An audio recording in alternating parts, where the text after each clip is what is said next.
You're listening to the Telltale channel. Don't forget to check me out on all social media: Patreon, Twitter, Teespring, and Etsy. All links can be found in the description or on my website, telltaleatheist.com. In this podcast, we're going to talk about Greg Locke losing his mind over evil Democrats. The disturbing direction the right seems to be going right now. The idea that Democrats are possessed by demons is more popular than ever. Senate candidate Jaron Jackson's ridiculous view of the world. He is what happens when somebody accepts far-right talking points uncritically, even the ones that contradict each other. We also take voicemails. If you want to leave a voicemail, the number is 1-800-701-8573. If you want to send an email instead, the email address is telltalemailbag@gmail.com.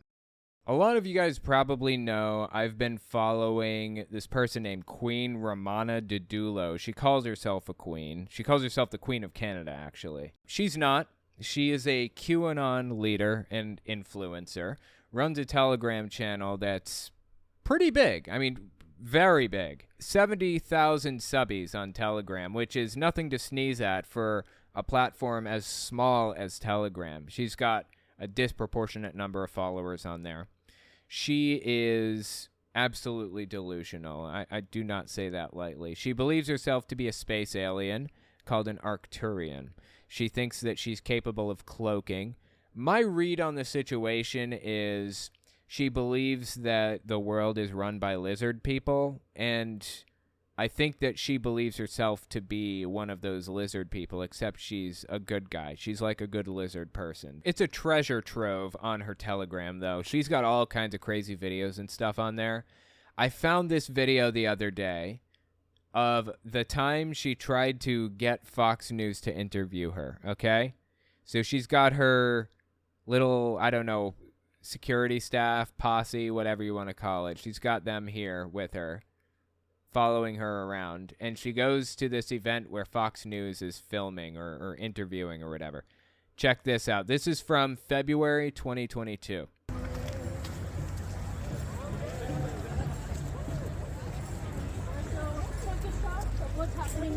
Oh yeah, got it. Yeah, make note, these windows being purple here, she uses this screenshot as propaganda to prove that Canada wants her to be their queen, or they were secret people behind the windows giving signals that they support her or whatever else, because her flag, the flag that she has here, is also purple. So purple windows, purple flag, it's a sign from Canada or God or whoever. Very quiet.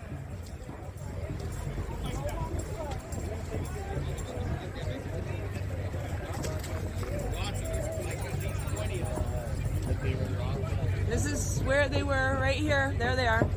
Queen, Your Majesty, Your Majesty. They're calling her Queen and Your Majesty. This is painful. It's painful. The cringe is entirely too strong. Get ready to cringe hard, seriously. I was almost vomiting when I was watching this earlier, personally, because the cringe was so hard. Queen, Your Majesty to the left. Right here. Right here. Right here. Right here. There's this lady. Right here. There you Are you go. guys Fox News? Yes? I'm Queen Romana of Canada. How are you? Nice to meet you. How do I address you, he says. Your Majesty. Your Majesty, how are you, Your Majesty? I'm well. How are you? I do apologize. Oh my god, dude. Oh my god. Oh my god. This is painful. It's all right. No need to apologize. Are you willing to do an interview I can't. with the Queen of Canada? We're done for the day, but we have another crew that's replacing us right here, and they might use that stuff. How's that? Definitely, yes. And they're Fox News. They're just my replacement. We're just wiped. We're tired. We haven't eaten, and we're cold, and we're gonna get back to the hotel. All right. Provide me their contact information. He's right here, Michael, and his reporter and producer are around somewhere. So. Okay, so the guy just pointed to that guy that's in the background and said, okay, his name is Michael, and there's a writer and producer somewhere, I think he said, right? He'll be here shortly. Hi there, sorry to interrupt. Michael, I'm Queen Romana of Canada. How are you? Please. Ready? Nice to meet you. How did you know my name? Okay, so she says, Michael, I'm Queen Romana. And he says, pleased to meet you. How did you know my name? And she says, Of course. I have my details. Of course I have my details. The guy just told her his name. The guy behind him. She's pretending to have some insider information. She has her secret messages from the space aliens or something. I don't even know. This is insane. It's so deeply cringy. Oh, yes? So, Michael, I came here specifically looking for you and your team. Why? Because I would like the entire country and the whole world to know. So she wants to do an interview with the team because she wants the whole country and the world to know. But means that Canada now has a new queen. Oh. That I am your queen. Or that you have a new queen. Are you ready to do an interview? No, I'm camera check. I don't set up now. Okay, no worries. So he's basically saying, no, I can't. I'm sorry. I'm just a camera guy. I don't do any of the interviews. No. I'm Might be a just good idea to your wait. producer. Producer is back in the hotel. Do you have a business card? I do not have Mrs. Carter. He's not a reporter. He's just setting up. The reporter's going to be here a little bit later. All right, well, Let him that's set fine. up, and then we can get somebody to talk to you. Business card, if you guys have any. Don't tell me Fox News doesn't get a business card. Do you have a business card? Okay. She's been asking everybody for contact information, business card, whatever they can give her. And conveniently, not one of them carries a business card on them. Not one. I had some somewhere, but they're in my messy office. Oh, you missed the office. Where's your office? My office is in Northern Virginia. It's the first opportunity you guys have to break a story that Canada has a new queen. The first opportunity you guys have to break a story about Canada getting a new queen or something. And you don't seem to be interested, yeah? And you don't seem to be interested. Ah, yes, exactly. So I'll make sure that your Commander-in-Chief of the United States Army is aware of that, yes? And I'll make sure the Commander-in-Chief of the United States Army is aware of that. Oh my God, it's so... I told you guys that you're going to vomit from cringe. Is anybody over there vomiting right now? Yikes on Bikes is right. Okay, so these are my staffs. You guys, if you want to do an interview, you contact these guys, okay? Okay. All right, thank you. And Michael from Fox News, and your name is? My name is Jesse. Jesse. And what is your role? Pardon me? What is your role? I'm just support staff. You're a support staff. And do you have a contact information? I don't have a card. Also, you guys can be anybody. Come back a little bit later. No, I don't have time. Because go around So she's just trying to get everyone's information, basically. what have you? Newscaster. Wow. Wow. Yikes on Bikes. I couldn't have said it better myself. Boy, is that cringy. So yeah, that's Romana Didulo. I just wanted to show you guys that clip because, oh my God, is that rough to watch. When I first saw it earlier, I swear to God, I almost vomited. I was sitting there with my head in my hands and just so embarrassed for her because she is so terrible. So bad. Oh my God. Yeah, she should see a mental health counselor. I agree with you 100%. Here's another little interesting fact about Romana Didulo. She claims to be indigenous to Canada. She's not. She was born in the Philippines, actually, which, you know, is kind of foundational to her belief system. If she wasn't indigenous to Canada, then the whole thing would crumble to pieces. She reminds me of that guy who called himself Emperor of the United States. Who, Trump? That was painful. Holy shit. Yeah, I agree. It was. She has a direct line to Trump. She claims to have a direct line to Trump, yes. And she claims that she was appointed by the same people that Donald Trump was appointed by or whatever. The white hat military, she calls them. And allied forces. Super soldiers who've been infused with DNA X, and you know. She's a nutter butter. She's got deep problems. But I'll be damned if it's not entertaining to watch some of this stuff. Cringy, but entertaining. Hi, Owen. My name is Bill. I live in Colorado. So I was listening on your YouTube to your nice little presentation about the homeschool curriculum for flat earthers. Oh, yeah. Let me catch you guys up on this before we listen to the voicemail. Just give a little bit of background on this. I ordered a Flat Earth homeschool curriculum. This is it. This is the Flat Earth homeschool curriculum. It's not really a curriculum so much as just kind of nonsense that these people were pushing. These were full-page posters that they sent me. Seriously, they sent me these as bonus posters. And they sent me this as a bonus poster, apparently, 2 of them. And these are supposed to be flashcards, apparently. It's just complete nonsense. But at the end, they had... I assume these are posters, too. I don't know.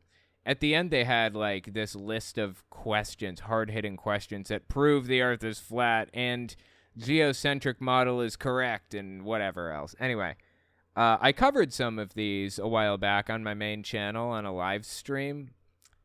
If you want to find it, just go to my channel and search, like, Flat Earth Curriculum or whatever. It'll pull right up. But I debunked a lot of this right off the cuff. I didn't know a whole lot about it. It just, using basic logic and poking holes in the claims they make, using simple skepticism, I went through a lot of this. But this caller has some information they want to add about this. So let's listen and see what the caller has to say.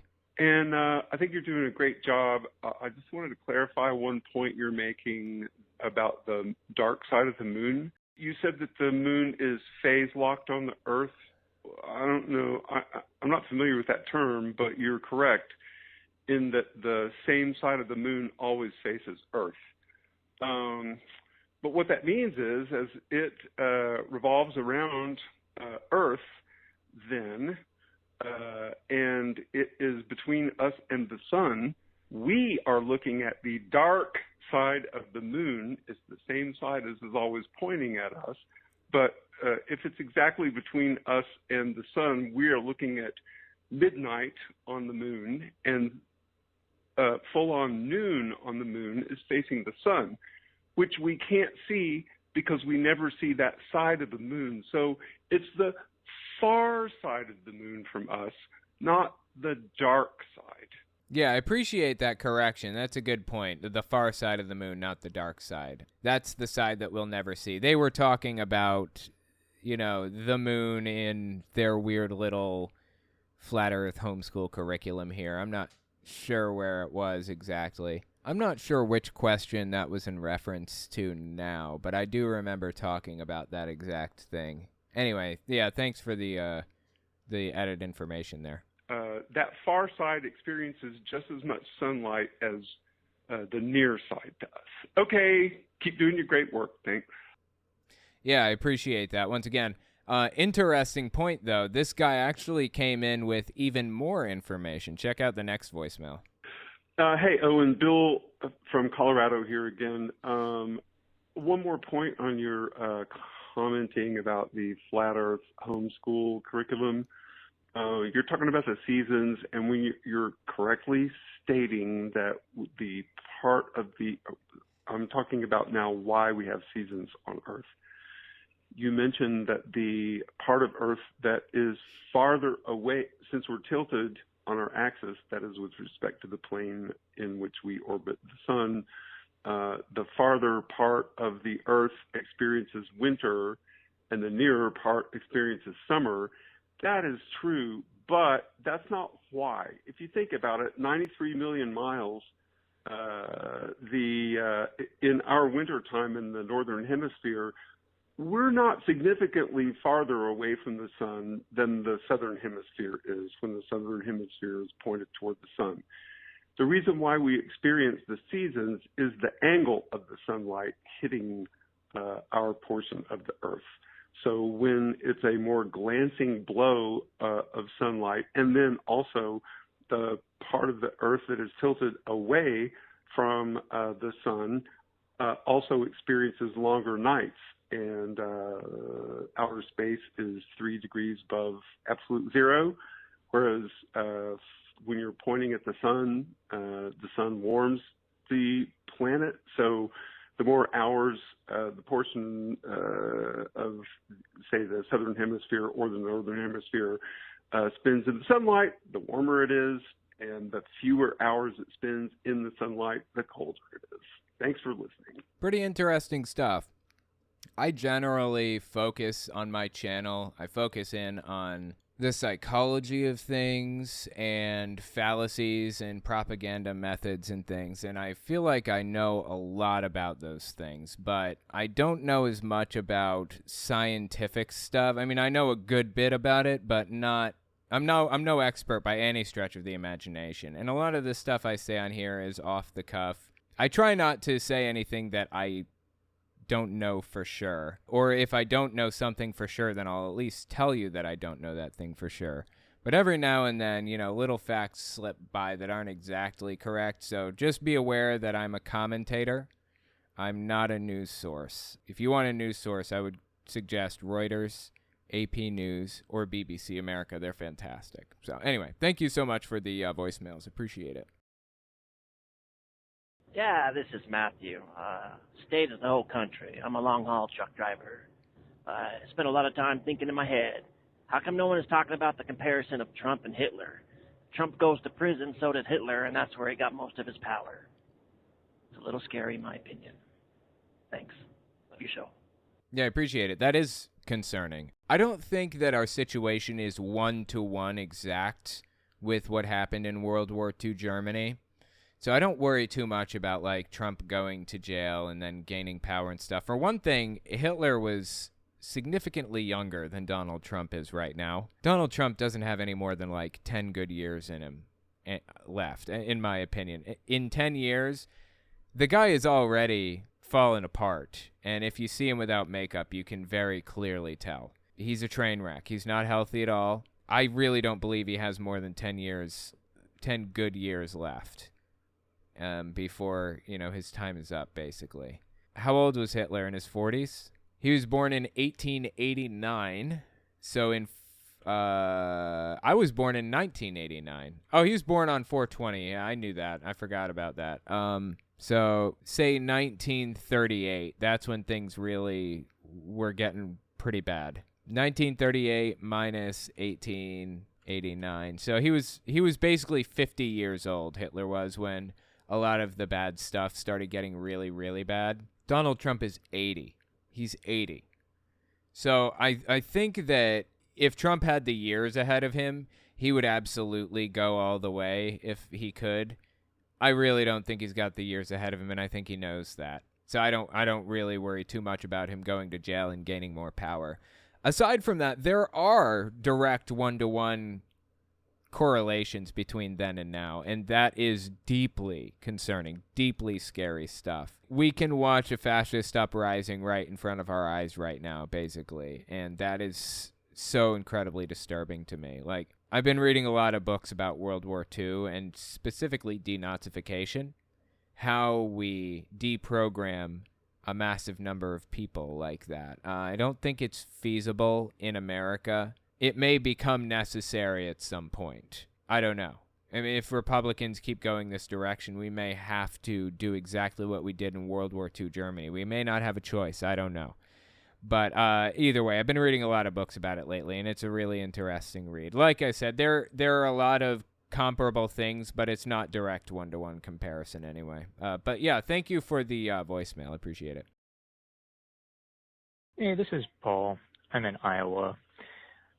I've been getting letters periodically from witnesses, and the most Jehovah's Witnesses. recent one was saran wrapped.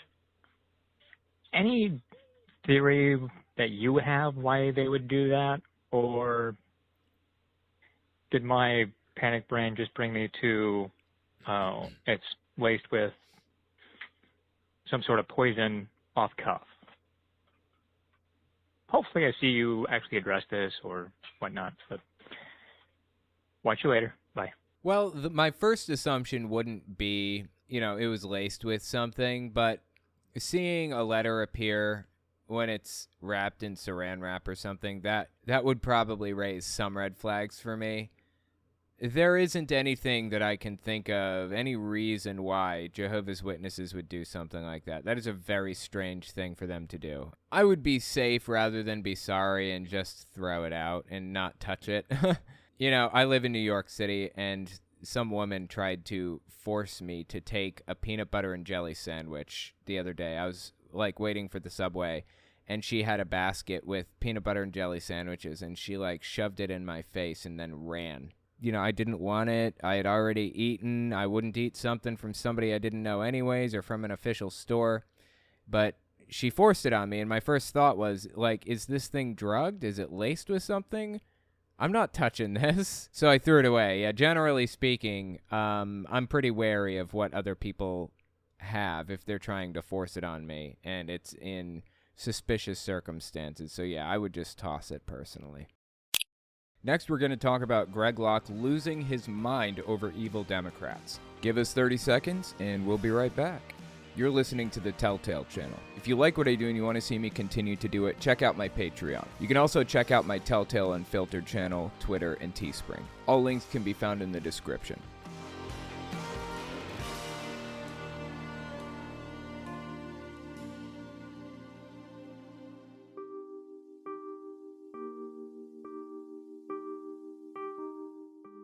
Greg Locke did one of his church sermons or whatever on YouTube the other day, and it got strange. Very strange. I don't think he likes being called QAnon very much. Check this clip out. August 14th, 2022 is when this aired. Listen to what he had to say. You've seen the mountains of baby formula that they're pouring out and destroying? No. Shut up about this QAnon conspiracy theory stuff. This ain't QAnon. This is real on video. I'm telling you, the guy doesn't like being called a QAnoner, even though he absolutely, for sure, most definitely is a QAnoner. And no, it's not on video, this baby formula destruction thing or whatever. Greg Locke believes that Democrats are trying to actively destroy the country, and part of that plot is to destroy baby formula and cause shortages for babies. That is, I honestly don't know what other word to use other than delusional. What else do you call this? Seriously. There's another Trump prophet, which Greg Locke is definitely a Trump prophet. Or he's at least a Trump leader. I don't know if he would call himself a prophet or not. But anyway, there's another Trump prophet named Mark Taylor who went off about baby formula not too long ago and how Democrats are intentionally trying to destroy the baby formula reserves. And you absolutely will not believe the reason that he cites for why Democrats are doing such a thing. When politicians go to Washington, D.C., the District of Columbia, this is why they lose all wisdom. Columbia is another name for Baal, the District of Baal. They are working for and under the protection of the District of Baal, whose food source is the aborted babies. Do you think it's a coincidence that they are creating a food shortage for us? Did they know ahead of time that we were going after Roe versus Wade? They are going after our food sources because we are going after theirs. In a minute, he routes that into baby formula, talking about how we're upset, we being the Democrats, we are upset that they reversed Roe v. Wade because we can't eat babies anymore. Seriously, that's what he's saying. This guy is a famous QAnoner and a famous Trump prophet. Greg Locke is in the same sphere. They know the same people. They have similar beliefs to each other, okay? So I know Greg Locke doesn't like being called a QAnoner, but if it walks like a duck and quacks like a duck, I'm sorry, man, it's a duck. Greg Locke claims to have seen video footage of Democrats destroying baby formula, like pouring baby formula out on the ground or whatever. That never happened. There is no video footage of Democrat politicians pouring out massive amounts of baby formula just to hurt Republicans. That is Fantasyland stuff. Keep listening, because if you can believe it, it gets even crazier. Oh! They burning this nation to the ground. We sitting around fiddling while Rome's burning. Well, our preacher's just a little bit too bold. I ain't even started yet. Okay. God, I wish he would stop doing things like that. It's weird. John came to me the other day, head of security. He said, I got to ask you a few questions. He said, I hate to even bring this up. We're a crazy church to have to even bring this up. He said, what are we going to do when they finally do give you that subpoena and they show up?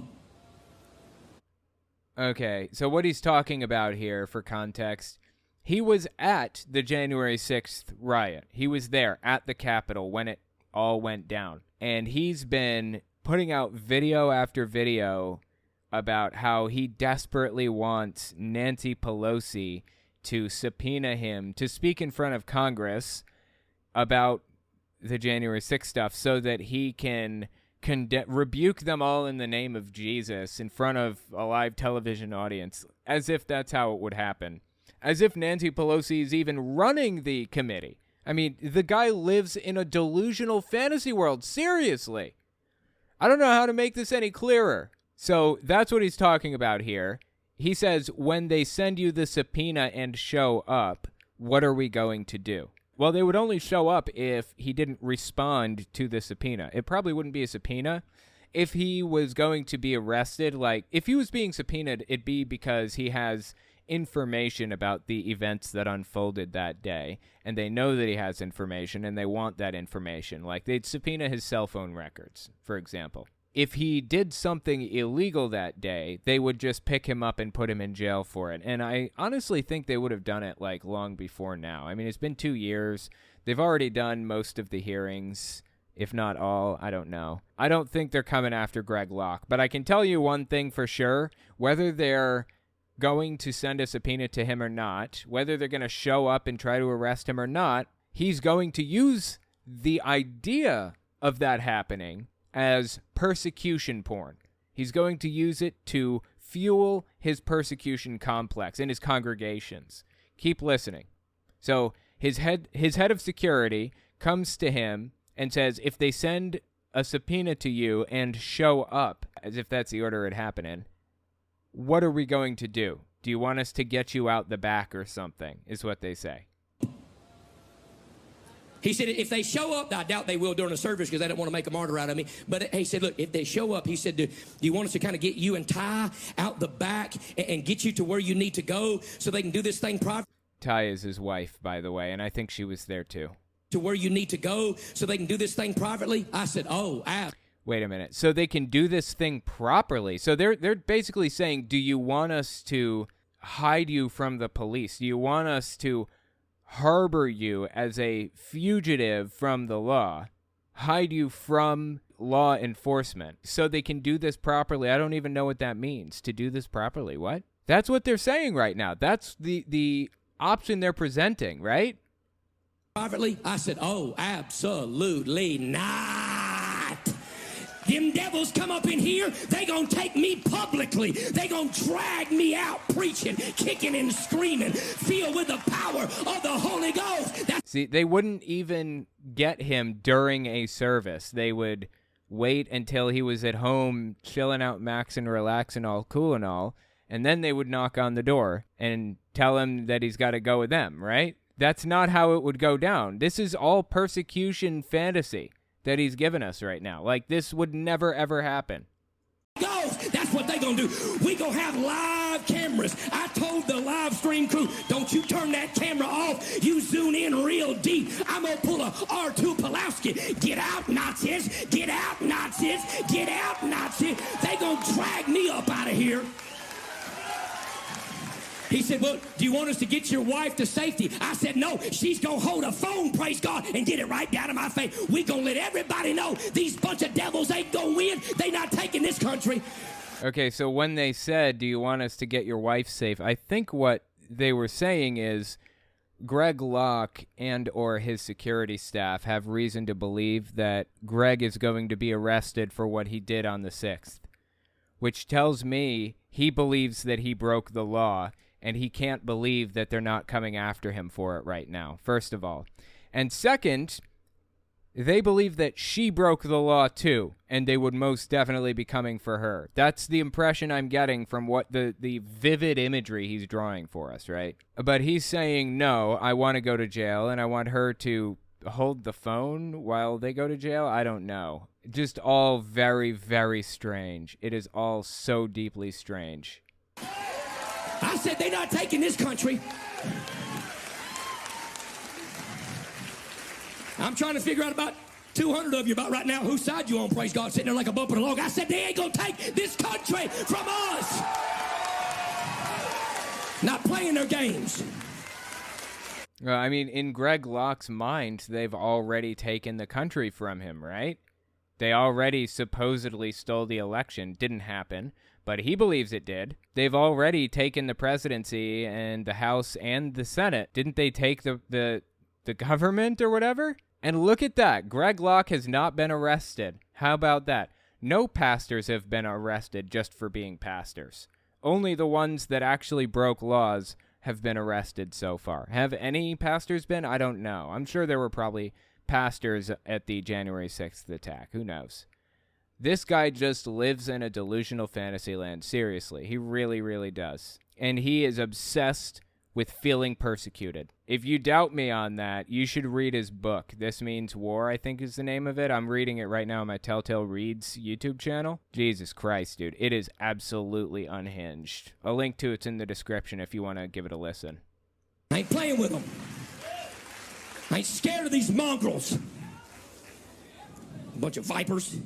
What he did there, calling Democrats vipers effectively and mongrels, that's actually a violation of the YouTube terms of service. You are not allowed to call somebody an animal or subhuman or whatever other thing like that. So just take that for what you will. If you have any kind of interest in reporting that video, then feel free. That right there is definitely worthy of a hate speech strike. It got even weirder, though, surprisingly. So this is a little bit later on in the sermon, okay? And he's talking about the us versus them mentality and how important it is to him to exacerbate that, to blow that up and make people see it for what it is.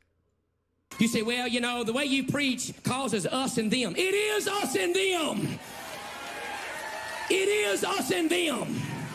You know, the sad thing about this is one of the best examples of an us versus them mentality and where it can lead if you start using it to your benefit to whip your people into a blood frenzy. One of the best examples of it is World War II Germany.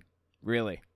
That is the reason why you're not supposed to use an us versus them mentality like this. Because when it becomes us versus them, you are effectively dehumanizing these people, and you are willing to use basically any solution to solve this problem. You take on an ends justify the means mentality, which means you're willing to do absolutely anything, no matter what it is. Lie, cheat, manipulate, steal, murder, whatever, to accomplish your goals because you believe that your enemy is the epitome of evil. They're possessed by demons. They are Satan incarnate, and they're trying to destroy this country, and they're trying to kill you and everybody you know and love, and they're going to do it if they get the opportunity.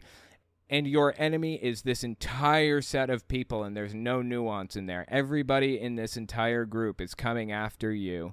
It's like building an existential threat and pointing at an enemy that's causing this existential threat. That's the problem. The Nazis in World War II used to talk about all kinds of bizarre stuff about the Jewish community. They had magic, and they were coming after you, and they were performing satanic rituals on your kids. And seriously, it's all the same stuff we're hearing right now from Republicans. No joke.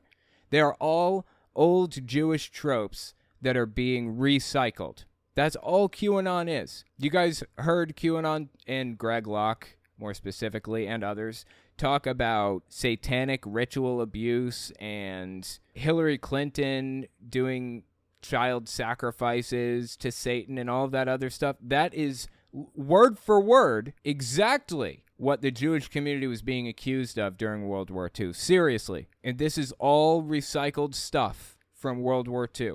All recycled stuff. That is why this us versus them mentality that Greg Locke has so obviously adopted is deeply, deeply concerning. Because we have seen where this mentality leads.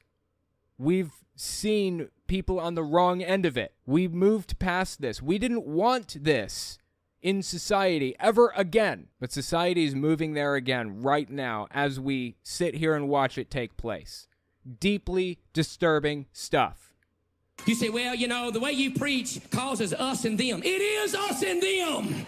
He doesn't seem to have a problem with that. He seems to think that's a good thing. It is us and them. They are evil. They're possessed by demons. We need to do something about this. It is us and them. Listen, we ain't got to say it. We done kicked the Democrats out 2 months ago. Yeah, what he's talking about here. So he just drew an us versus them mentality out and said it is us and them, right? We kicked the Democrats out 2 months ago. It's us versus the Democrats. Now, what he's talking about there, we'll get to that clip in a second, but he specifically said if you're a Democrat, then you are possessed by demons and you don't belong in this church. Keep listening. We'll get there in a second. We ain't got nothing else to lose. I can't even think of nobody else to kick out. But don't try me. Don't try me. My wife said, I can. We'll talk later, baby. You can preach the first Sunday when I'm in prison. Praise God. He really does believe that he's going to prison. For what? Your guess is as good as mine. Just for the sake of being persecuted, that's all. This clip is from the same sermon that he was referencing earlier where he called Democrats, you know, demon worshipers or whatever. But this isn't the part where he does that. In this part, he basically claims that Democrats aren't suffering from the supply chain crisis or inflation or anything else. They are causing it intentionally to hurt Republicans, and Republicans are the only people that are suffering from high inflation or high gas prices or anything. Listen to this. I don't care about rising gas prices. Huh? I don't care. I don't care how many ships are out in the canal with all their stuff on it. Still got Christmas out there in the canal. Remember, this is May 15th, 2022. It ain't affecting them Democrats.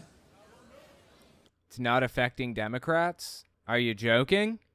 They've been stealing from everybody. Oh, wait. So it's not affecting Democrats because we have been stealing from everybody. Okay? When he says Democrats, actually what he means is anybody to the left of taking out the homeless for sport. Now, I don't identify as a Democrat, but for the sake of the conversation, I know anytime he says Democrat, he's talking about me, so. It ain't affecting them Democrats. They've been stealing from everybody.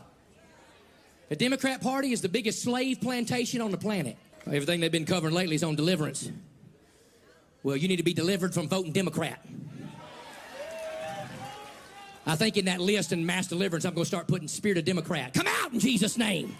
See, this is so deeply wrong. This is exacerbating the us versus them mentality. Doing everything he can to draw a deep red line between himself and anybody to the left of taking out the homeless for sport. He is doing everything he can to radicalize his congregation, and it's working. This is just from a couple minutes later in that same sermon. This is actually the part where he talks about Democrats being evil and how they're not welcome in his church anymore. It was pretty consequential when he said this, and we'll get to why in a second. I'm to the place right now, if you vote Democrat, I don't even want you around this church. You can get out. You can get out, you demon. You can get out, you baby butchering election thief.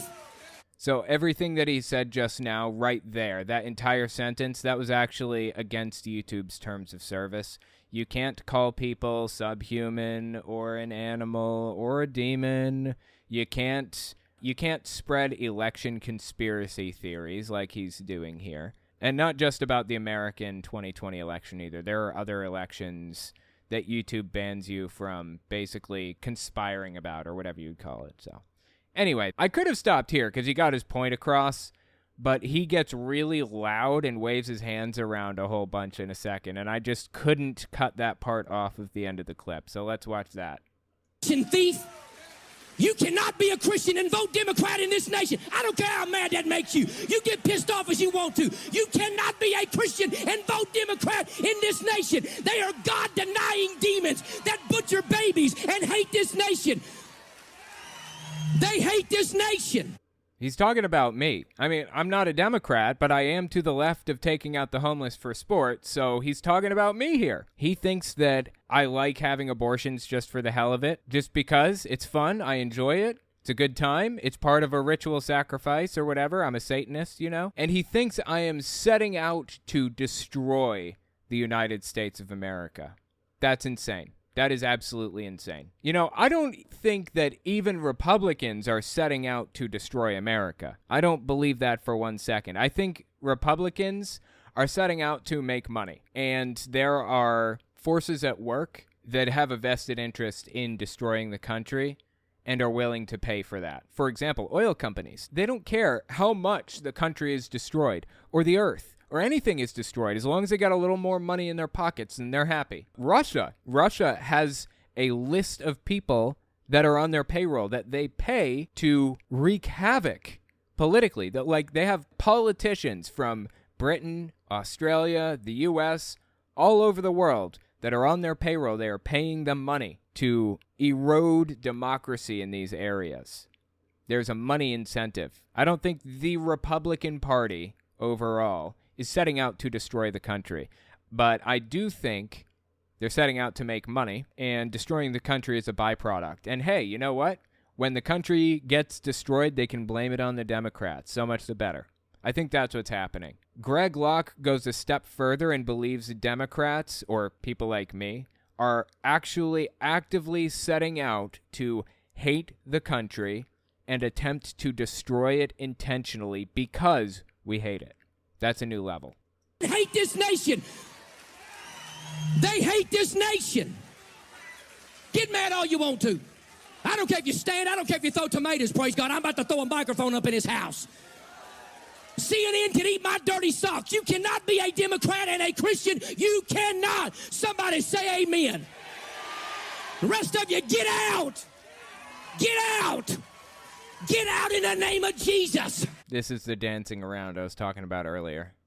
I ain't playing your stupid games. Bunch of devils. I'm sick of it. Hey, want to talk about the insurrection? Oh, yeah. This is where he starts getting pretty specific about what he intends to do. Let me tell you something. You ain't seen the insurrection yet. You keep on pushing our buttons, you low-down sorry compromisers.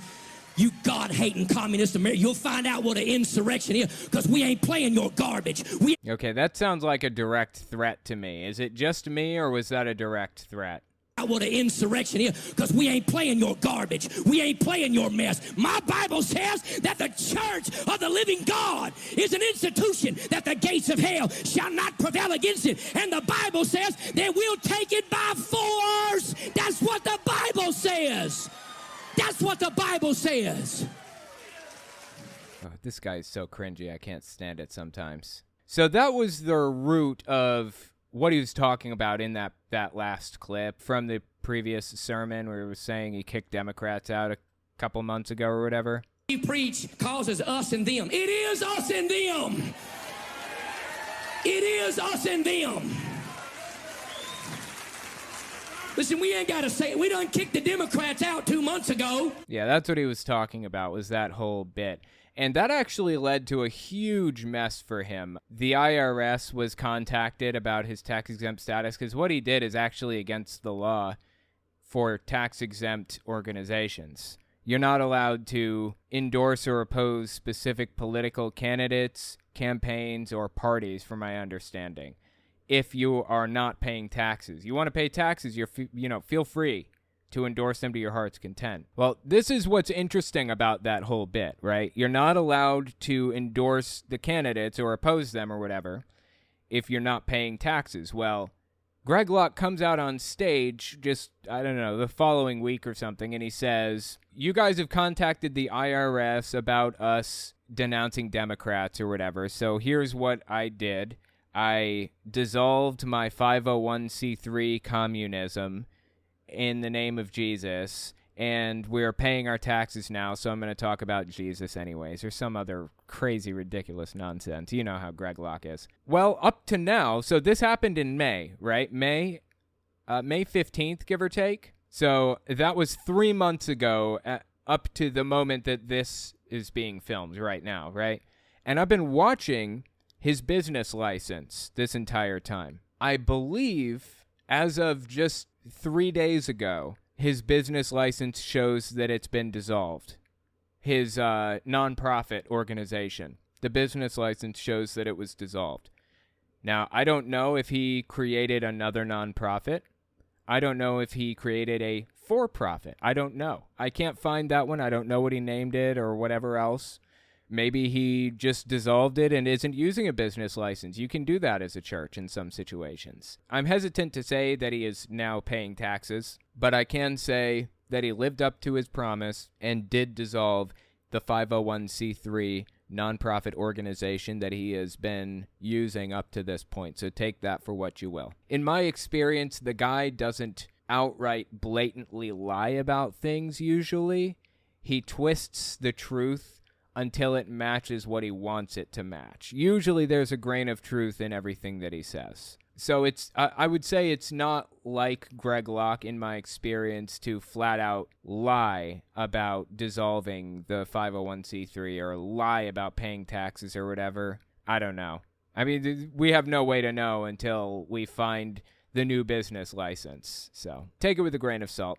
Anyway, in this sermon, this exact one that we've been talking about up to now, he actually covered some other interesting subjects. He talked about Donald Trump's Mar-a-Lago search also. If you're unfamiliar, the FBI searched Donald Trump's Mar-a-Lago mansion recently because, as it turns out, he had top secret /SCI, which is secret compartmented information documents, one of the highest levels of top secret that you can get. He had those documents just hanging out at his mansion, like in the pool room or whatever. So Greg Locke decided to give us his 2 cents on that subject in this sermon. Check this out.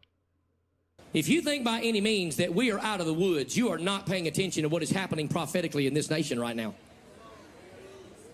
What they just did in Mar-a-Lago, that's a prophetic warning. I'm telling you, all they want to do is control the narrative. Who is they? This guy absolutely loves weasel words. Weasel words are a call out to some ambiguous authority or some group of people that is unnamed and secretive, and you're not giving us enough information to find out on our own. It's just some amorphous they that oversees all of the evil in the world that's trying to hurt you, and they're after you and all that. Conspiracy stuff. All they want to do. Who is they? Is control the narrative. That's what this Mar-a-Lago nonsense is about. They want to humiliate President Trump. Or, bear with me, knock this around the old cashew. Is it possible, maybe, Donald Trump actually took classified documents illegally? I say that because Donald Trump admitted that on Truth Social or whatever it is. It's weird to me that Greg Locke isn't accepting this, or doesn't seem to be accepting this as a fact, when Donald Trump admitted it himself. It is against the law to take classified documents, TS/SCI documents, out of these bunkers, out of these SCI rooms or whatever. And that's exactly what Donald Trump did. And Greg Locke believes it was because they wanted to humiliate Trump. Guy lives in a fantasy land. I'm telling you. Huh? Notice I didn't call him former President Trump either. Of course he didn't. They're trying to humiliate him.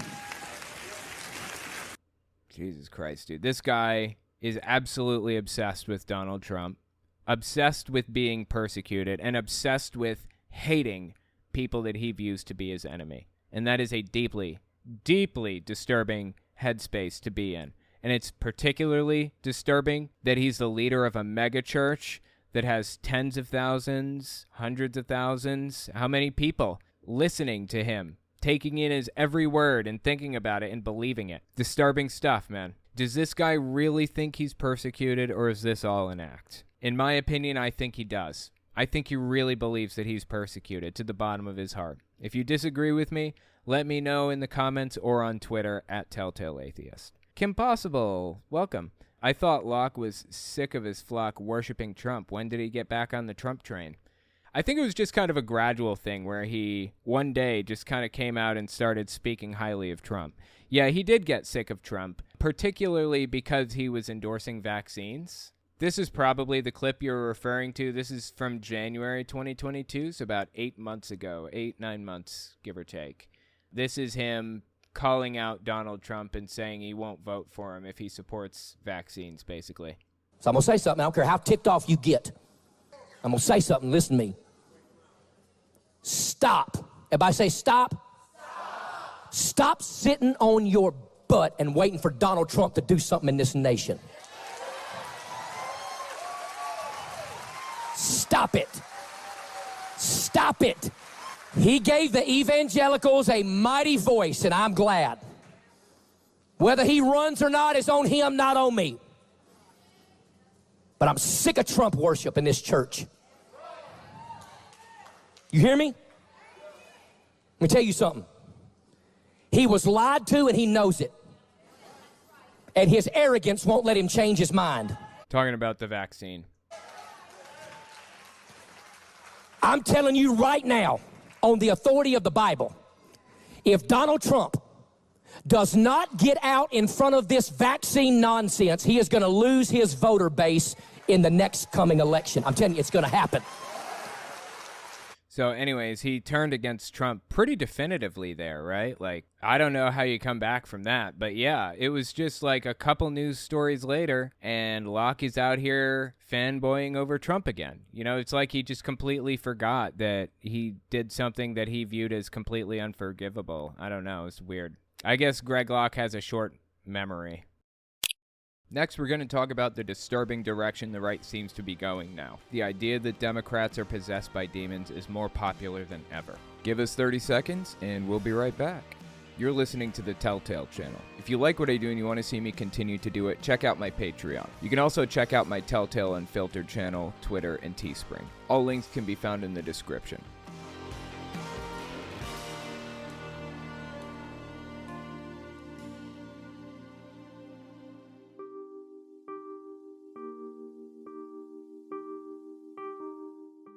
A while back, I talked about this guy named Jerome Jackson. He's running for office. He did this famous political ad, or now famous political ad, about the KKK.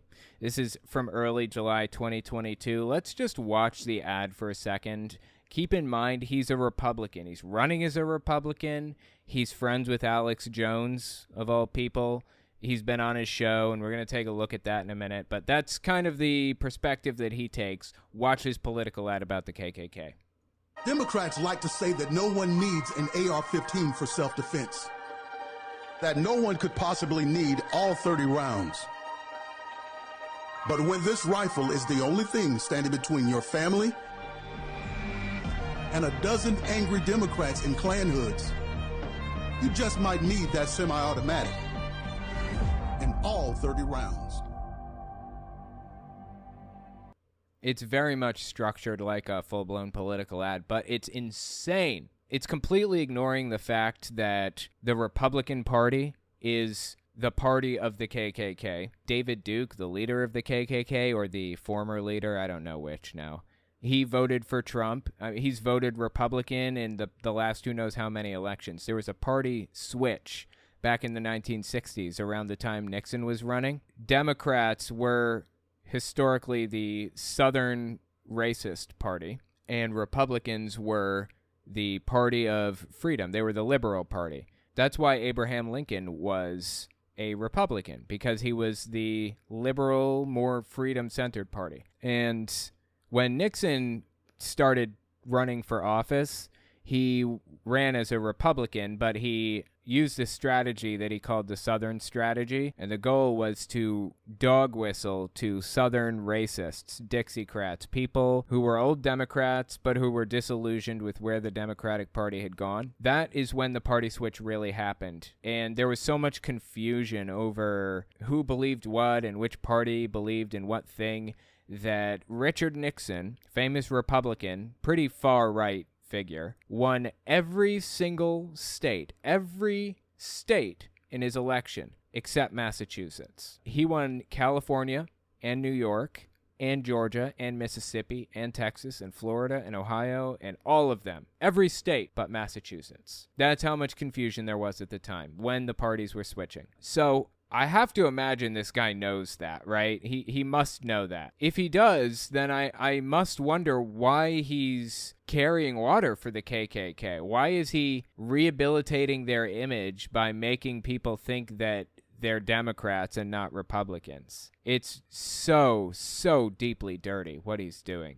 And disgusting, just awful. Anyway, as it turns out, he's on the news for saying even more bizarre stuff. Even more bizarre stuff. This one is from mid-August 2022. He went on the Diamond and Silk show. They have a TV show on the Lindell TV network, Mike Lindell's show. These two people on the left, Diamond and Silk, they are far-right extremists. QAnon believers, the Great Reset conspiracists, the whole nine yards. Absolutely unhinged. So he goes on their show to talk to them. Listen to what he had to say here, mid-August 2022.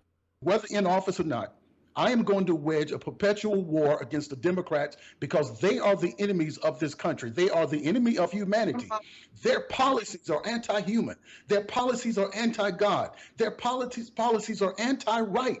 And I don't understand why Christians and people who say that they love God and love everything that's normal support Democrats. I mean, I don't understand this. What policies is he talking about that are so evil, morally evil, anti-right and anti-God and all? What policies is he even talking about? The Democratic Party's policies have only ever really been moderate, barely moderate. Honestly, it's kind of a center-right party, to be perfectly honest. How are they anti-God? Are they anti-God because they push for equality? It would be one thing if this guy was just some rando standing out on the street screaming about this. He's not. He's a politician that's running for office right now. And what's more, he's not the only one repeating this kind of idea. And we're going to get to some other people that are saying something similar in a minute. Keep listening to this. They act as if they cannot see the affliction and pain that these demonic people are inflicting upon everyday Americans. Listen to the language that he's using. Demonic people. Demonic people. He believes them to be like possessed or controlled by Satan or whatever. This is dehumanizing, dangerous language that he's using right now. Oh, and by the way, it's not just Democrats. He's talking about anybody to the left of taking out the homeless for sport. I'm not a Democrat, but I fall into the category in his mind. So for all intents and purposes, I am a Democrat in this episode, even though I'm not really. I'll refer to myself as such, just for simplicity's sake. Upon everyday Americans. Yeah. This is abnormal. It's not normal. Yeah. It's very satanic. And I believe that the spirit of the Antichrist is erecting itself through the Democrat Party. The spirit of the Antichrist. See, this is what happens when you get religion inextricably linked to politics. This exact thing. You know, if things don't go my way politically, there are solutions. I can solve that problem by moving to another country at any cost, whatever it took. You know, if things get bad enough, I will sell my refrigerator. I will sell my microphones and my everything to get out. If they're coming after me and I need to get out of this country, I will come up with the money. I'll stand outside a gas station and beg if that's what it takes to get out if they're coming after me. That's my solution. You know what isn't my solution? Doing some crazy thing like taking my own life or something. That's not a good solution to a political problem 99.9% of the time. You don't get that type of thing as a solution in your head unless you view it as an existential threat. Like you have no way out, they've backed you into a corner, and you're going to lose your mortal soul or something over this. That is when you're willing to take your life or take somebody else's to solve a problem. If it's a political issue, you find other ways to solve it. That's why mixing religion and politics is so deeply dangerous. Because Republicans no longer view this as a, oh my God, this candidate just won and he's going to destroy the country. I need to get out of this country immediately. They don't view it that way anymore. They view it as a, oh my God, Joe Biden is a demon and he just stole this and trampled all over what God wanted. I have to do something about this. That's how they view it. The solution is no longer in the realm of reasonability. It is now in the realm of spirituality, and anything goes when it comes to that. That's why it's so deeply disturbing to hear these people mix religion and politics this way. Mixing them at all is bad, but mixing them this way is a new level. A new level. And I believe that the spirit of the Antichrist is erecting itself through the Democrat Party. This is bad. This is real bad that they're using language like this. That's not the first time he said something like that either. This one's from mid-July 2022. Jesus Christ, the Messiah, who's going to come back on this earth for 1,000 years and reign on this earth 1,000 years, is a political figure, and the government shall be on his shoulder, according to Isaiah 9. But the Antichrist is also a political figure. Yes. And he's also making his move in this last day. I see it being birthed and manifested through the Democrat Party. I see a spiritual battle brewing in this country. Oh, yeah. And evil has manifested itself through the Democrat Party. I see them as a criminal cartel. I see them as traffickers, supporters of all types of evil. They are drug dealers, weapon dealers, and they need to be stopped. So leave the country if that's what it is. Go to Canada, go to New Zealand, go to Australia, go to Britain, go to Ireland, to Scotland, anywhere. There are a billion places you can go. Hell, go to Russia. If it's so bad in the U.S., go anywhere in the world, anywhere. You're rich. This guy was a football player, I think. He's filthy rich. He's got all kinds of money. He doesn't have to live in the U.S. Move. You know why that's not a solution to the problem for him or for millions and millions and millions of other Americans? It's not because he doesn't have the money. It's never because they don't have the money in these cases. It's because they believe God has a covenant with the United States, and they've been tasked with defending that covenant with their life. They believe if a Republican doesn't take office, the government is not ordained by God, and they have to do something about it. This is what happens when you mix religion and politics. We see the Middle East as an example of just how far an empire can fall if it inextricably links religion into its government. The Founding Fathers knew that. That's why they explicitly banned religion from being involved in politics. These people have eroded that line between church and state over the course of 50 years to the best of their ability, and they've succeeded at this point. It's basically gone now. Religion and politics are indistinguishable from each other at this point, sadly. When you hear things like this, it's pretty obvious that religion and politics are now one. This is from mid-July 2022. Check this one out. He's on Alex Jones talking to him about it. When I get in here, I'm going to wage war against these evil people. People don't understand, and this is what America needs to wake up and understand right now. You need to wake up right now, because your sissified churches and pastors are not going to come to the rescue. They are not involved in this spiritual battle. You need to understand that evil is evil. And America does not understand how evil is because they think that this is some kind of movie. This is a real evil takeover, and they're coming to take your children from you. They're coming to take your wealth, your life, and everything from you right now. They're going to take your free speech, and then they're going to take your life away, and it's going to be over here in this country. We only have a window. I can't imagine. We need you in Congress bad, Jerome Davison. Yeah, Alex Jones. This is all fear tactics. It's all fear-mongering. They're doing everything they can to scare the shit out of you and make you think this is an existential threat, so you'll do something crazy. That's what's happening right now. He's not, by any means, the only person talking about this, though. There are a bunch of different right-wing media figures out there, like a billion of them, right? And you can tell how popular an idea is in the right-wing sphere by looking at how many of these right-wing figures are talking about it. And Jerome Davison is just one of them. Alex Jones is another. I mean, they're out there, but they're far right. But what's the rest of the right wing talking about right now, is the question. Are these ideas pervasive? Are they everywhere, is my question. This is Pastor Jim Garlow, and it follows a similar theme, surprisingly. Mid-August 2022. leftism, True. or so-called, what they use the term progressivism, which really is not progressive. No. That is a mental illness. Sin brings a mental illness. I believe it's the writer of Ephesians, Paul, that speaks of the blindness, the spiritual blindness that comes over individuals who walk in habitual sin. And that's the only explanation that I can give for what. Notice he's conflating being on the left with being sinful inherently.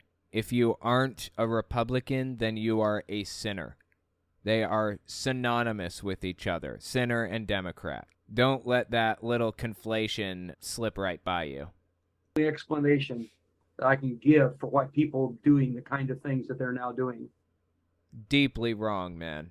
Here's Eric Metaxas. I haven't talked about him before, but he's another far-right figure. He's a talk show host, I believe, maybe a radio show host. I don't remember what he's famous for, but anyway, he went on his show and had a guest on to talk about this very subject. Mid-August 2022. Check it out. This is spiritual warfare, and we are now in the Normandy landing of spiritual warfare. The Democratic Party is possessed by preternatural evil. It is not a human institution anymore. It is an instrument of wicked spirits. This is demonic. Our enemies are demonic. There's no turning the other cheek. There's no being winsome. There's no compromise possible.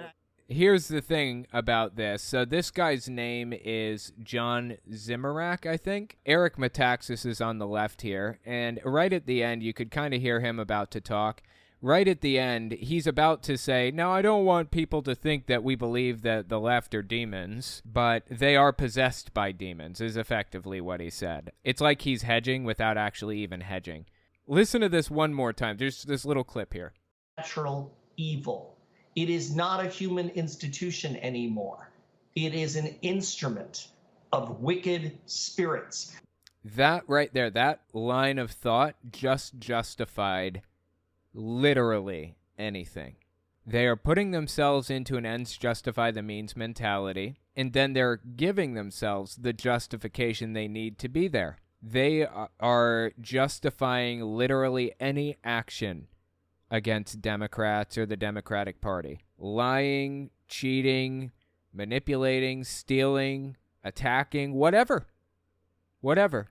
It's okay because they are demons or demon-possessed and the root of all evil. And as Jim Garlow said, Pastor Jim Garlow said a minute ago, Democrat is synonymous with sinner or mentally ill. That's the line of thinking that they're following right now. And it's deeply concerning to see this happening. Talked about this one recently, actually. This one was on the Fireside Chat channel not too long ago. This is early July 2022. This is Allison Steinberg on One American News Network, telling it like it is, telling us how she feels about Democrats. That liberals outright love babies. Yes, between forced vaccinations at birth, formula shortages courtesy of Biden, it's no secret that these mentally deranged leftists are coming for your kids. We've been warning about it for years. You notice that there's like a common thread through all of these. Coming for your kids, coming for your kids. Formula shortages. They're trying to destroy the country. They're possessed by demons. They're setting out to destroy everything and everybody that you love. We've been warning about it for years, only to be met with denial from the left. According to them, abortion is a constitutional right, and life doesn't begin until the child is out of the womb. They attempt. Okay, and nobody says that in reality. Life doesn't begin until the child's out of the womb. No, nobody believes that. Nobody is in favor of post-birth abortion. Nobody had even. I hadn't even heard that term before, and I'm about as pro-abortion as it gets, honestly. I'm not pro-choice. I'm pro-abortion. I think it's a good thing. I think we should be doing that more. And I hadn't heard about this post-birth abortion thing. It's like ridiculous. It's just made up by people like this who are scaring the shit out of old people and some younger people about how evil and demonically possessed anybody to the left of taking out the homeless for sport is. Out of the womb. They attempt to casually sweep their obsession with literally murdering children under the rug in the name of choice. That's not happening, but, you know, say what you need to say, I suppose, to justify an ends justify the means mentality. To put your people into an ends justify the means mentality. Say what you got to say, I suppose. On the off chance you're uncertain about the presence of evil and the capacity of its influence upon our society, if you still need proof that liberals are sick demons who thrive on the thought of death, boy, do I have... Yeah, it goes on from there. That's the basic point. That's what they believe. That's what we're seeing right now. We're seeing it all over the place. This is the right at this point. This is what they're doing. This is what deep conservatives and Trump supporters are saying right now. It's concerning, extremely concerning. I don't hate anybody for anything. I don't think these people are sick demons. I don't think they're anything. I just want them to chill out and work with me, and maybe we can make this place better for everybody. Like, how did we get here that any of these things are even in the back of their minds, let alone coming out of their mouths? This is insane. And these aren't nobodies that I've talked about. These are talk and radio show hosts, pastors, and candidates for Congress. And even some members of Congress have said things like this. In fact, a good number of them have. That's where we're at. Listen to this one. This is Allison Steinberg again, mid-August 2022. One American News talk show host.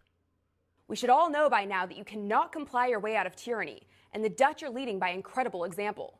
So why can't we do that here in America? Why are we allowing these evil elites to dictate our lives? The Dutch thing that she mentioned there, it's a side story that's happening right now. It's not super relevant, but there are some far-right Dutch figures that are trying to protest over some crazy thing right now. It's unrelated, so I won't get into it. Why are we allowing these evil elites to dictate our lives?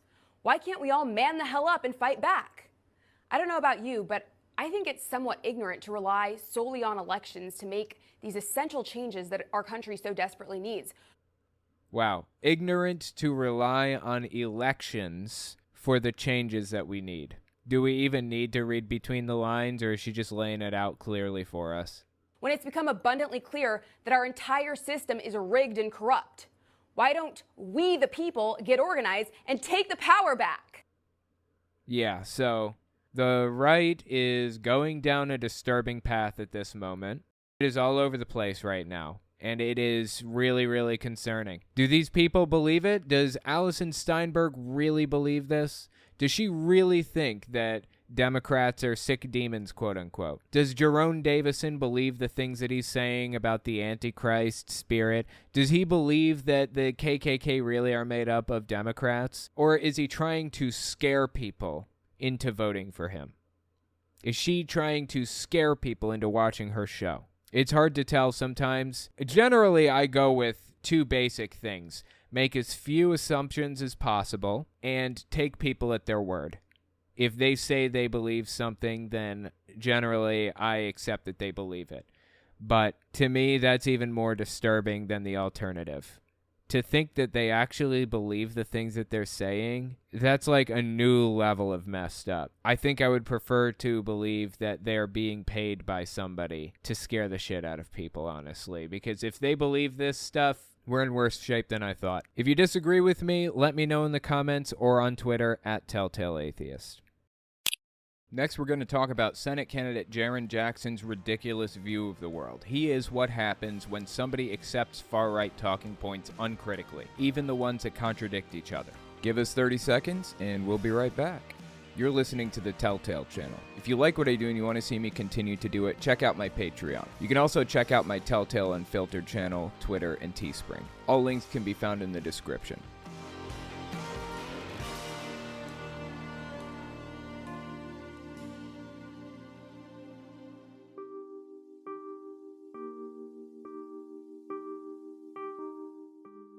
If you're unfamiliar, this is Jaron Jackson. He's running for Senate in Oklahoma right now, state Senate, and he has a chance of winning. There is nothing in this guy's head but propaganda, and if you need evidence of that, let me give it to you. This was his campaign ad, late March 2022. We are at war with communism, or I should say communism is at war with us, This war is designed to not look like a war. They're coming for our kids. They've destroyed the economy. They've hostaged the government. I'm a Bible-believing Christian. I believe that the gospel of Jesus Christ is the only way to salvation. I also think it's the only way we overcome. I think it's the way that we win. Think you could put a wind filter on that thing there, buddy? I know it's the way that we win.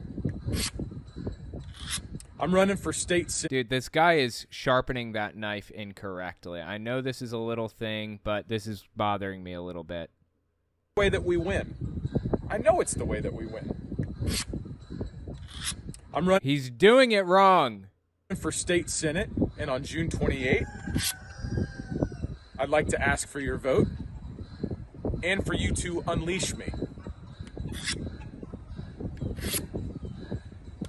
I don't know, maybe that's a different type of sharpener than I've used before. I've used sharpening stones and other types of sharpeners, and I've never done it that way before, so I don't know. Maybe I'm just not familiar with that knife design. Anyway, point is, there's nothing in this guy's head but propaganda. Seriously. Nothing in this guy's head but propaganda. Unfortunately, at this time when this ad came out or whatever, he didn't have much funding yet because he was still in a primary race against other Republicans, and nobody really knew if he was going to win or what. So no one was really donating yet. And then he won. He won his primary. So now he's going to be going up against a Democrat in Oklahoma for the state Senate. That's deeply concerning. Deeply, deeply concerning stuff. This guy has real issues, and I'll show you what those issues are in a second. He's been making the rounds on all kinds of podcasts and stuff since he won his primary.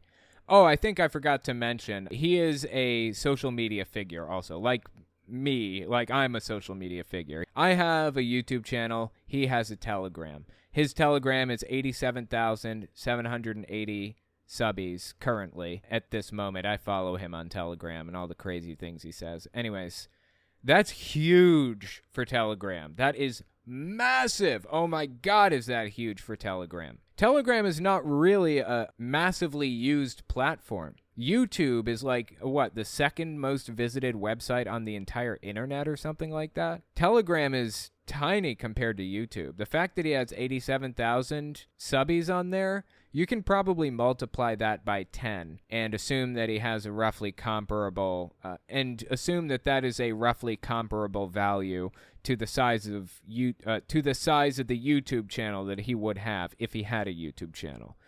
He's huge. He's really, really big on Telegram. Another Telegram person I follow is Stu Peters. He's got 314,000 subbies on Telegram. That's massive. Oh my God, is that big. So anyway, back to Jaron Jackson here. He's been making his rounds on podcasts, TV shows, all of it, trying to get the word out, trying to get people to vote for him. I don't really know why he's bothering, since, all this voting stuff is fraudulent anyways in his head, right? Obviously it's not, but he thinks it is. So he goes on this podcast here, mid-August 2022. He goes on there to tell people about his policy goals and beliefs and what he intends to do when he gets into office. And it gets nutty. Listen to this. My strategic mission is to shift the Overton window to include the gospel of Jesus Christ. If politics is an arena. Okay, let me explain what the Overton window is in case you haven't heard of this. It's the window of acceptable public discourse. So 5 years ago, even 10 years ago, it was unacceptable for people to talk about fraudulent elections. If Obama had come out and started screaming about fraudulent elections, nobody would have even been listening. Nobody would have cared because it was ridiculous then. But over the course of a couple of years, particularly since 2020, Donald Trump has slowly but surely pushed the Overton window further and further toward election fraud. He started this whole process back in 2016, actually, when he claimed that Hillary was busing in illegal immigrants, quote unquote, to vote for her. There's no basis for any of these claims, but you just plant that seed and you keep watering it, just keep saying this stuff over and over and over again, and eventually it becomes acceptable public discourse. So that's the Overton window. right now the idea of communism, the concept of communism, is not an acceptable thing in public political discourse today in America. Like, nobody is taking communism seriously as an idea.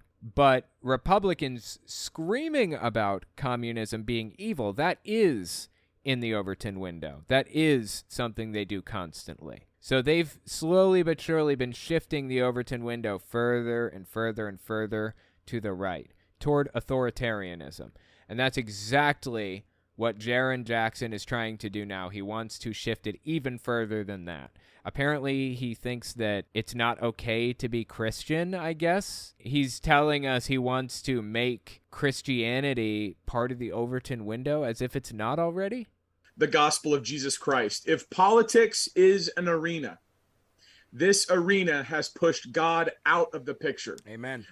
In no stretch of the imagination has that happened. Like, not even a little bit. You have false paradigms, right, left, conservative, liberal, right, Democrat, Republican. That's a false binary.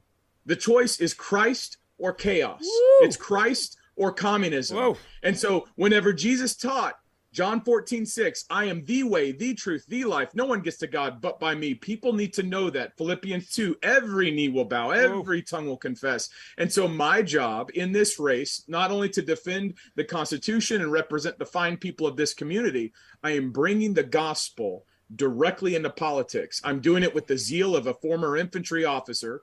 I'm doing it as a Bible thumper, King James Bible guy, and I'm bringing it right at people in a loving way that brings the truth in direct conflict with the chaos of the day. And I believe that's important. Jesus taught in John 17:17, sanctify them by thy truth. Thy word is truth. People need to know the scriptures. People need to know about Jesus. And there's too many people that have designed our political discourse to push God to the side. My job is to bring him right through the front door. Okay, no one's trying to push God to the side. They're just trying to respect the fact that we have Muslims and Jains and Sikhs and Buddhists and all kinds of other denominations of all sorts and religions of all sorts in this country. And we all pay taxes to the government, and we all need to be equally and fairly represented. That means Muslims have to have as much say in the government as Christians do, because they pay taxes and we pay taxes. Everybody pays taxes, right? If you don't want them to have a say from a religious perspective, then you can't have a say from a religious perspective either. That's how this works. That is the social contract. But this guy doesn't care. Either he doesn't care or he doesn't get it. I don't know which. The guy doesn't want religious equality. The guy wants religious supremacy, and he's pretty open about that. He wants Christian supremacy, and he wants a Christian nationalist state. I don't know how you can get much clearer. Let me play this one for you. This is a little bit of an older one, late April 2022. It should give you an idea of what kind of a personality he has and what perspective he's looking at things from. Check this out. This was about the mask mandates or people wearing masks or whatever else. The pro-mask mandate or the anti-mask mandate is still on the same premise that masks are a legitimate, credible, righteous, moral, ethical, justifiably legal thing for people to do. Wow, that's interesting, because the Bible explicitly tells people if they get sick, wear a face covering over the lower half of your face and quarantine. The Bible says that. It says those words. So I don't know where he's coming from. I don't know what he's thinking, but he is directly contradicting the Bible if he thinks that masks are illegitimate in any way. They're not, like, at all. Like, that's a non-starter. If God would have wanted us to wear masks, he would have had Jaron come out of the womb and you come out of the womb with with the mask on, a 3M mask on. We would have had what's that called? We would have had we would have already had the masks. Amen. That's how I see it. Can I take that to mean that you were wearing overalls when you came out of the womb? Like, I would love it if that were actually true. That'd be hilarious. let me give a little background on this. This next one is about the Mar-a-Lago search. If you haven't heard about this or you're watching this 5 years in the future, just give you a 30-second explanation.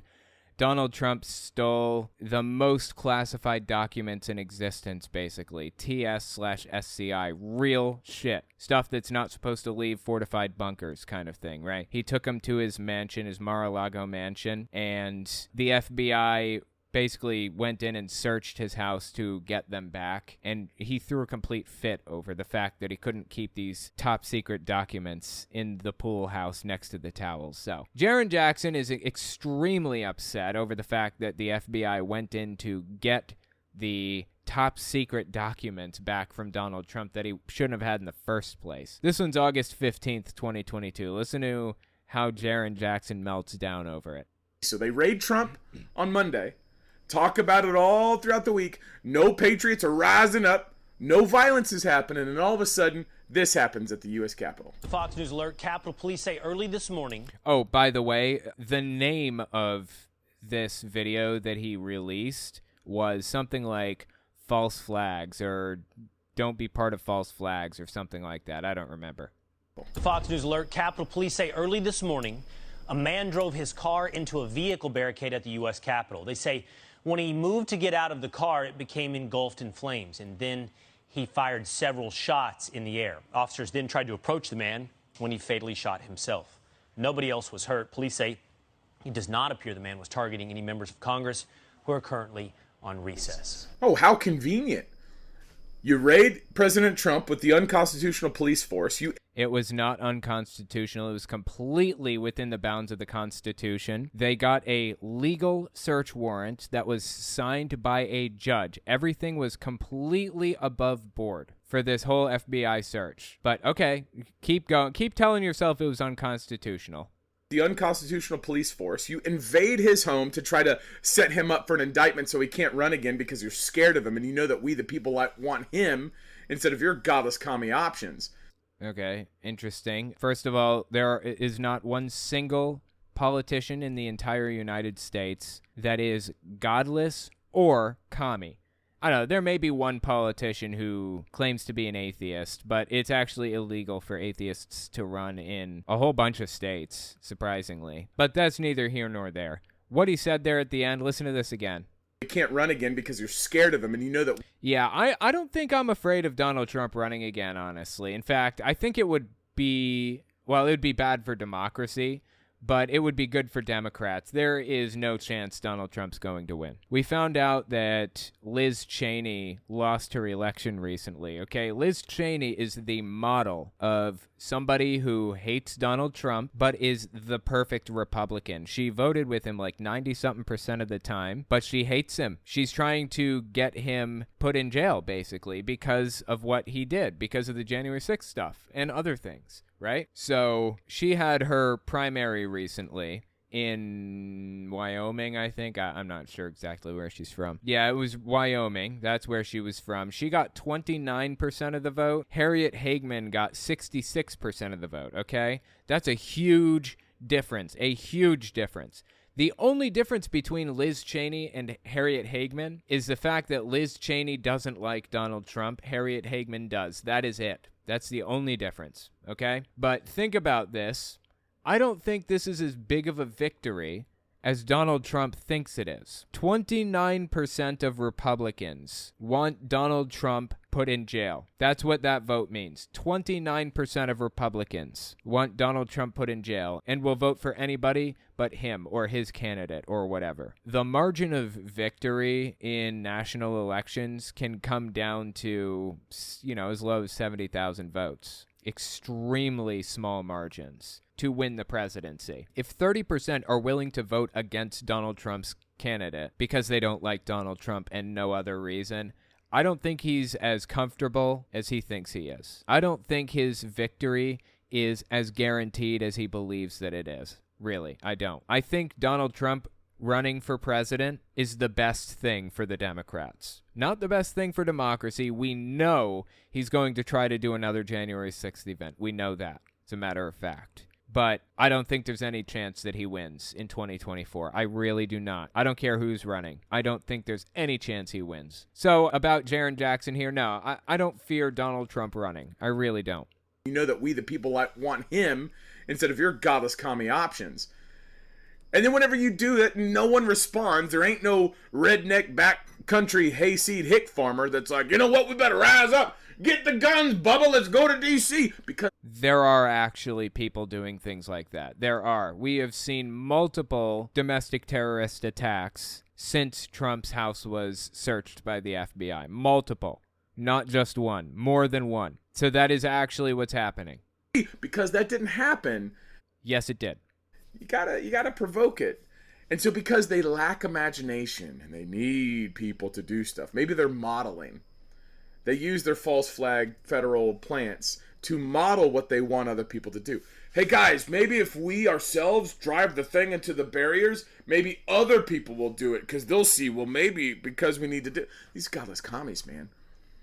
See, this is full-blown conspiracy. I don't know if you heard about it, but at the beginning of the video, he played a Fox News segment where they were talking about a guy ran into the barrier at the Capitol building, I think, and fired off some shots and then checked out, if you will. He's saying that's a false flag.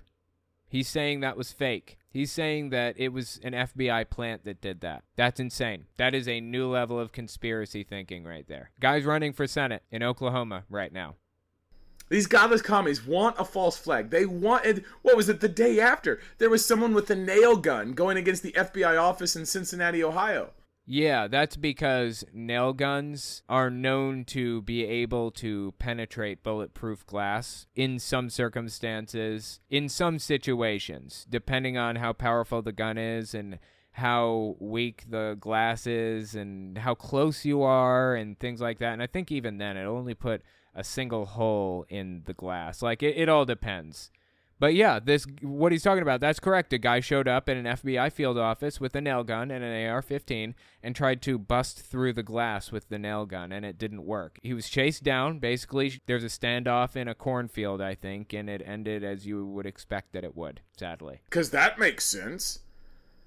The raid happens in Mar-a-Lago, but then some guy's going to grab a high-capacity nail gun and take it against the FBI in Cincinnati? Are you stupid?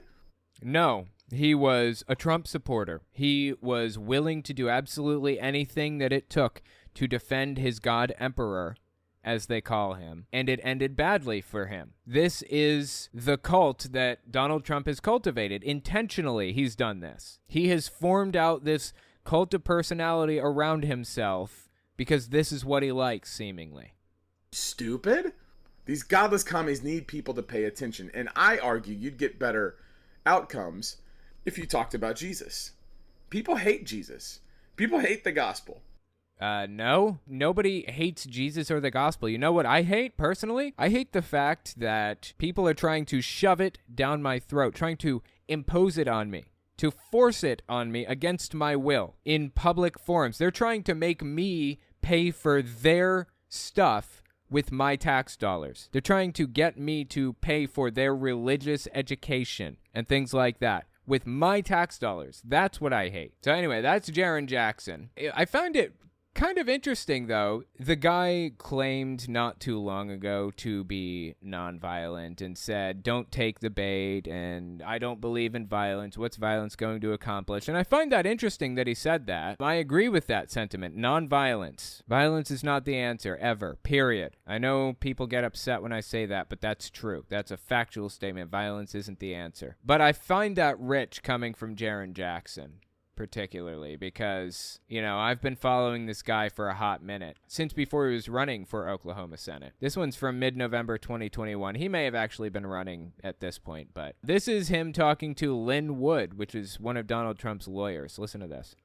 I've listened to a couple people ask, what do we do? I'm a trigger puller. I want people to dangle. I want justice. I want people to, I want these treasonous criminals to have due process, and I want them to have public executions because I think that would be a great deterrence for future generations. I think we've emasculated the justice system in the sense that We don't actually let people digest the consumption of justice. Yeah. Darren Jackson, running for state senate, has a chance of winning. Claims to be against violence, opposed to violence, and then puts things like that out just a few months ago. Dude's a joke. Dude is a joke, and he needs to lose this election. He needs to lose this election. Oklahoma is already a Christian hellscape. We don't need it to get any worse than it is right now. So if you're in Oklahoma, please, please, please get out there and vote. I think he's running against Jennifer Esau, the Democrat. So it'll be Jennifer Esau versus Darren Jackson for District 2 on November 8th, 2022. Get out there and vote like your life depends on it. Okay? This guy is nuts, dude. Guy is nuts. We don't need him in Congress. Thank you guys for coming and giving this a listen, and I will talk to you next week.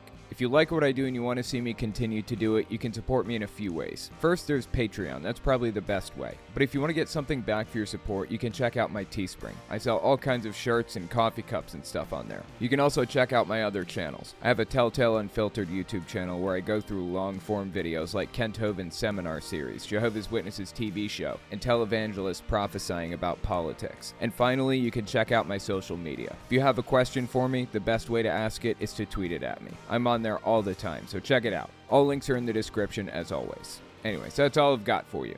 Thanks for listening.